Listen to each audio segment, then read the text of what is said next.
చదువుకోవాలని వచ్చిన విద్యార్థులతో వంట పనులు చేయిస్తున్నారు. వడ్డించేందుకు కూడా వారినే పురమాయిస్తున్నారు. కామారెడ్డి జిల్లా సీతారాంపల్లి గ్రామంలో కస్తూర్బా గాంధీ బాలికల విద్యాలయంలో నిత్యం జరుగుతున్న తంతు ఇది. ప్రిన్సిపల్ మమత కొద్ది రోజులుగా అమ్మాయిలతో వంట పనులు చేయించడం చర్చనీయాంశంగా మారింది. ఇందుకు సంబంధించిన దృశ్యాలు సోషల్ మీడియాలో వైరల్ అయ్యాయి. ఈ సంఘటనపై ఏబీవీపీ నేతలు జిల్లా స్థాయి అధికారులకు ఫిర్యాదు చేసినా ఫలితం లేకుండా పోయింది.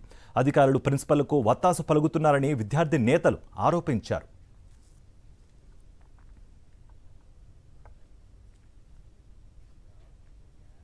చదువుకోవాలని వచ్చిన విద్యార్థులతో వంట పనులు చేయిస్తున్నారు.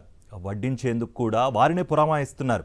కామారెడ్డి జిల్లా సీతారాంపల్లి గ్రామంలో కస్తూర్బా గాంధీ బాలికల విద్యాలయంలో నిత్యం జరుగుతున్న తంతు ఇది. ప్రిన్సిపల్ మమత కొద్ది రోజులుగా అమ్మాయిలతో వంట పనులు చేయించడం చర్చనీయాంశంగా మారింది. ఇందుకు సంబంధించిన దృశ్యాలు సోషల్ మీడియాలో వైరల్ అయ్యాయి. ఈ సంఘటనపై ఏబీవీపీ నేతలు జిల్లా స్థాయి అధికారులకు ఫిర్యాదు చేసినా ఫలితం లేకుండా పోయింది. అధికారులు ప్రిన్సిపల్కు వత్తాసు పలుకుతున్నారని విద్యార్థి నేతలు ఆరోపించారు.